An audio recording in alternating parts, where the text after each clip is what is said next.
Learn a little something. Take a lesson. Learn it all. Before we get started, make sure that you are subscribed to all the dorky diggity goodness on the channel. And if you want to see more, click on that notification button. Now enjoy the video.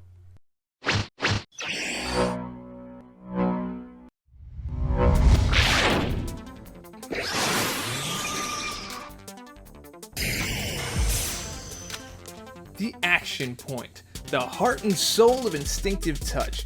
It's the stop point where the AI is figuring out what course of action it's going to take.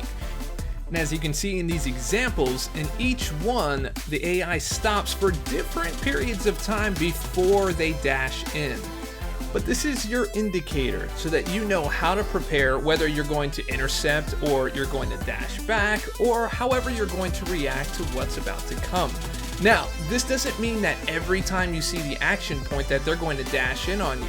It just seems like the majority of the time, but there are situations where they'll do different things, like, say, dashing backwards or using a special. Now, to understand this, you have to understand why the action point is happening in the first place. There is a point where both you and your opponent can no longer walk, hence the stop at the action point. I call this the intersection, as none of the champions can enter into this space without an action. It's kind of like a crossroads. You either have to attack, dash, throw a special in order to enter. And now that we know this, the question is, Dave, how does this help me? I'm glad you asked. If you asked at all. I know that you did. Let's go. So what I'm doing here is I'm forcing a distance larger than the intersection space. Once you do that, then you can force the action point to happen. Because if it's the AI closing the gap, it then makes that slight pause to make its decision. Otherwise, if you do it, then the AI is reacting to you. You don't have a tell anymore, and now your fight has become more random and you need to be more reactive instead of proactive. So to be clear, if you remove the AI's ability to close the gap, there is no action point, and therefore you lose your tell and the advantage in the process. So be mindful of this when building your strategy. As a point of practice, try going into your matches and try to get as much space between you and the opponent as possible and see if you can force that action point. Once you start recognizing when it happens, you can start training your reflexes to react accordingly. Now, one thing to remember is while you're trying to create space between you and your opponent, it is very possible for the AI to pounce on you. And while the action point is a great way to see when the AI will do something, it's also very input driven as well. And in these instances, it's better to just dex a second time than to try to react to it last minute. Another good way is to use the action point and take advantage of when the opponent dashes back, then you can dash back as well and create that space. As for intercepting, much of what intercepting is, you can find in the How to Intercept Like a Ninja video.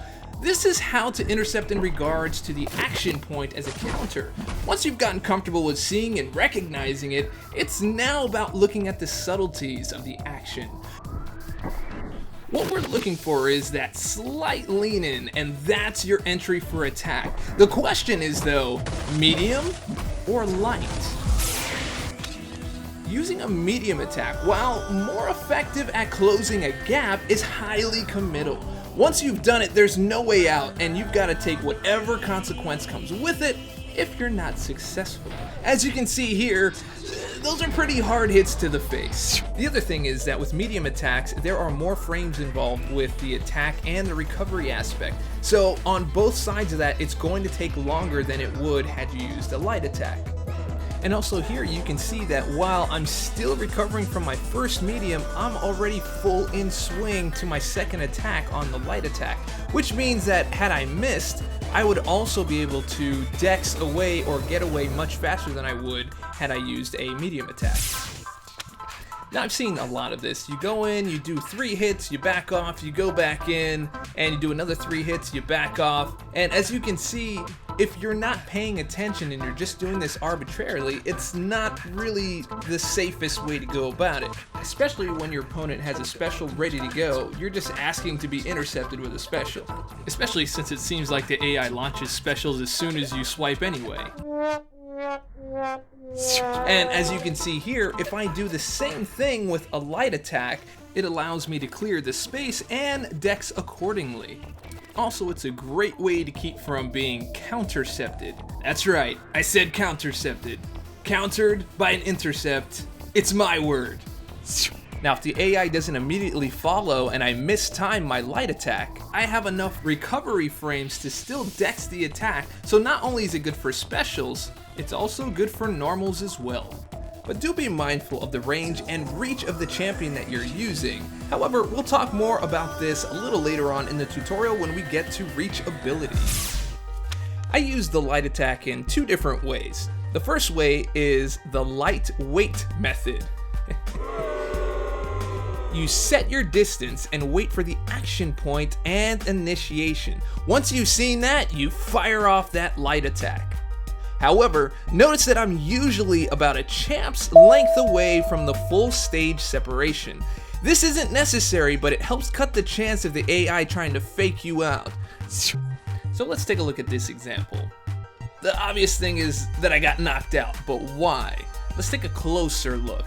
The AI is trying to fake you out. Look at that.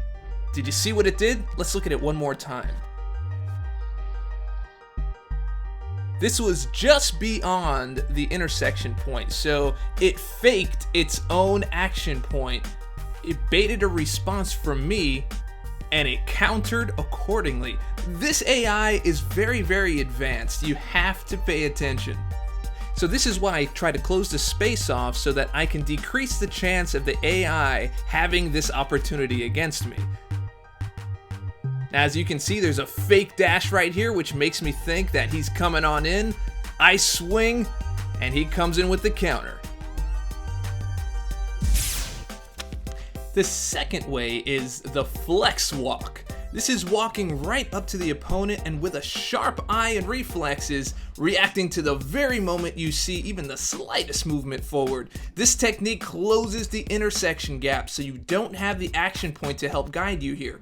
You also get a feel for this after a good amount of practice, and it becomes part of your muscle memory. This, however, is a more aggressive move and comes with its own set of caveats, like, I don't know, mistiming it and getting comboed into oblivion. Okay, so you're probably wondering what this is. Well, this is what I call the peel out method. It's when you hold block and you continuously tap on the right hand side, and you let go of block as your go point. This way you only have one action instead of two, letting up and then tapping, as opposed to just letting up and the tap takes over. So this is something that you can use to help train your reflexes before you're ready for action. And also, spotting and countering this action point with intercepts is a great way to handle the aspect of war nodes that have been kind of plaguing everybody lately.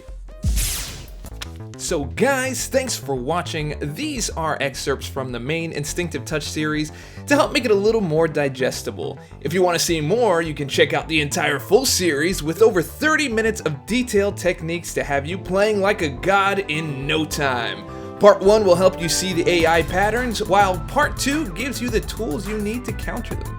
So, if you liked the video, and I hope that you did, go ahead and click subscribe, click like, leave a comment, share it with your friends, share it with your mama. All that stuff helps me out. And remember, stay dorky, and I'll catch y'all on the flip.